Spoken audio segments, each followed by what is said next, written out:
everyone, and welcome back to the farm. Today I am going to show you how we go from our farm fresh pork from our hogs that we raise here on the farm to a total pantry staple, or rather freezer staple, which is breakfast sausage. This is a really simple recipe, and I also have some tips for you if you're going to freeze it, which I often do. It freezes really well, and that's great because when we harvest a hog here on the farm, I'm often making breakfast sausage in batches of 20 to maybe even 40 pounds. So stay tuned because I have the recipe for you. I also have some tips on how I store it in the freezer, whether you're making patties or bulk sausage. It freezes beautifully, which is great because it is a super quick protein that I can pull out in the morning. It'll be thawed by the time that I cook it for a nice hot breakfast for the family. Everyone loves it. So today I'm actually showing you how to make 3 pounds at a time. The recipe that is linked down in the description is for 1 pound, and it's really easy to scale that up. Obviously, you multiply all of your dry ingredients by however many pounds of pork that you're working with.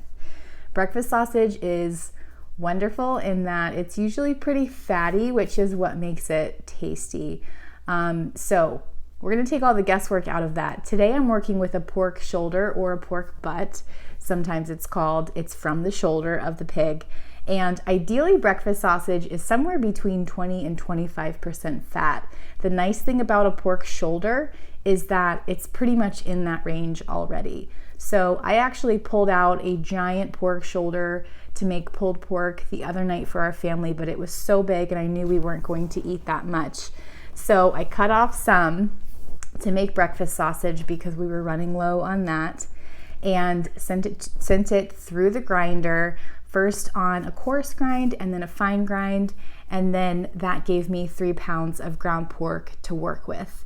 You could also totally make this recipe if you're just buying pork from the store. You want to look for either a pork shoulder if you're going to grind it yourself, or unseasoned ground pork will work just fine. And you want to start with it as cold as possible. So refrigerate your pork for sure, maybe even your bowl, and your grinding attachments if you're grinding it yourself. This is a really great way to use some ground pork in a way that is super family friendly. And this recipe, you can make it spicy. You can adjust the seasonings to your family's likings. I have some kids that like spicy and some that don't. So I don't typically add red pepper flake, but you'll see that as an optional ingredient in the free printable that I have in the description. So let's get started. So this is my ground pork. I ended up with about 3 pounds here. So the math is pretty simple. You're just going to multiply all of the ingredients by however many pounds of pork you have. And then I also have some fresh herbs here from the garden. It is snowing outside. We actually got a lot of snow last night and today, but I am still able to get a few herbs from the garden. I'm also going to rely on some dried herbs as well, but I have some fresh sage and I have some fresh thyme.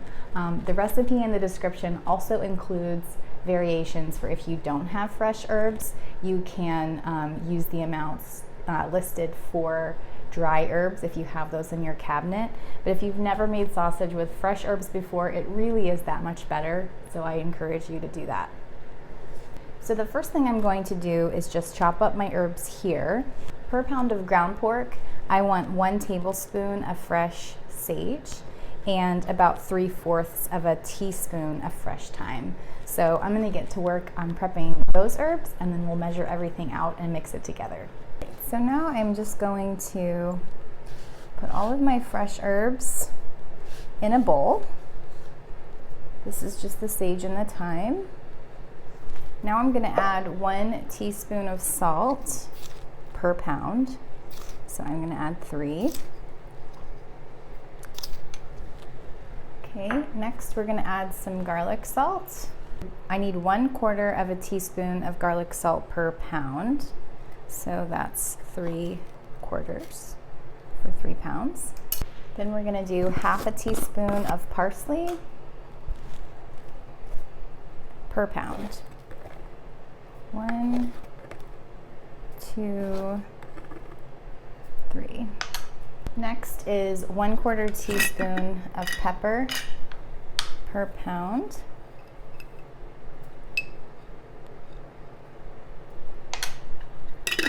And if you really love black pepper, by all means you can add more. 1/4 teaspoon of ground coriander per pound.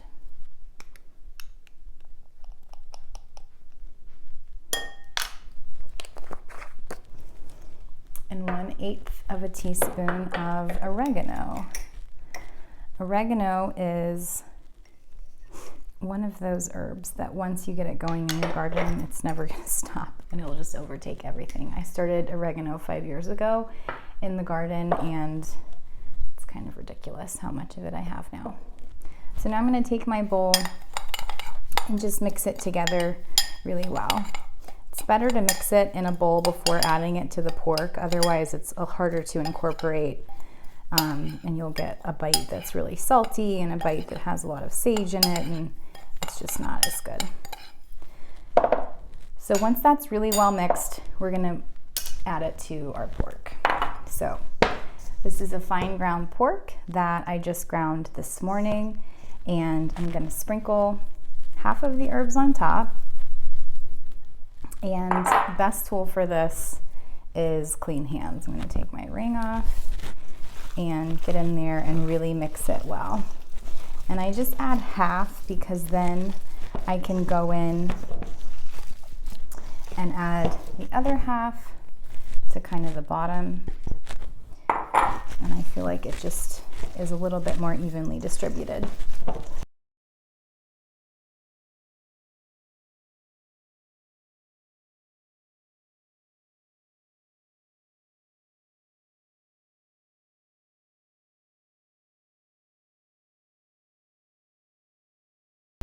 Okay, so once I have that pretty well mixed, I'm gonna cover this and put it in the refrigerator.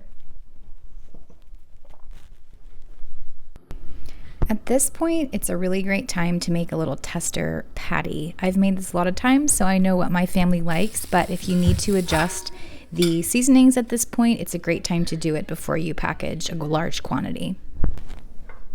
So I have my tester here, and I'm just going to give it a try. It smells awesome.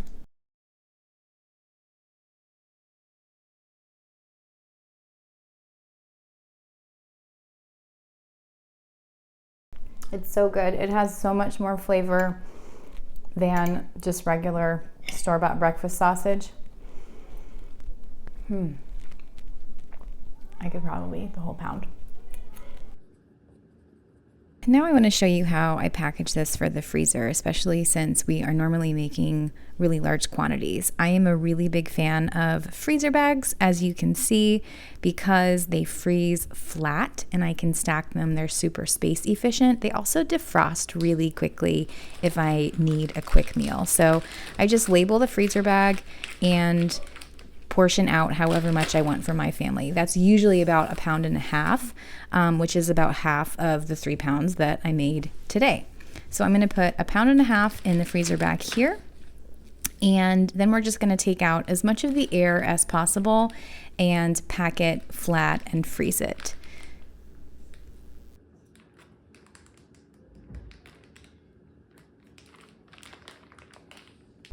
So now for forming patties, if that is your preference, this is my handy way of doing that. You can certainly just free-form patties. I like them to be pretty uniform just so they all cook at the same rate. And so I use a biscuit cutter as a form, and I just portion it out, put it inside the biscuit cutter and press it down so that it's nice and flat. It'll have good contact with the pan when I cook them that way, and put them on a cookie sheet that I have lined with butcher paper. Then I'm going to put the whole thing in the freezer. Once they're frozen and set up solid, I can just cut the butcher paper and put them in a bag in whatever portion that I want. If you are watching this and it seems like it is a little too fussy for you, I totally get that. However, it really does take no time at all. It's just a few extra minutes and well worth it to spend the time doing that now for a little bit of convenience later.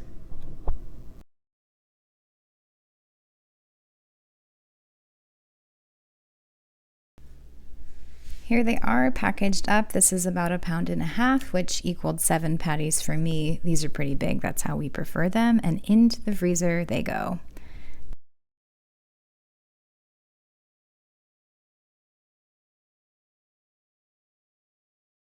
So thanks for hanging out with me today, making breakfast sausage from our farm-grown pork. I hope you try this recipe, and I hope you comment if you do, and tell me what variations you made to it. And please subscribe so that you can catch our next videos as we continue to share with you how to grow, cook, and eat like a farmer.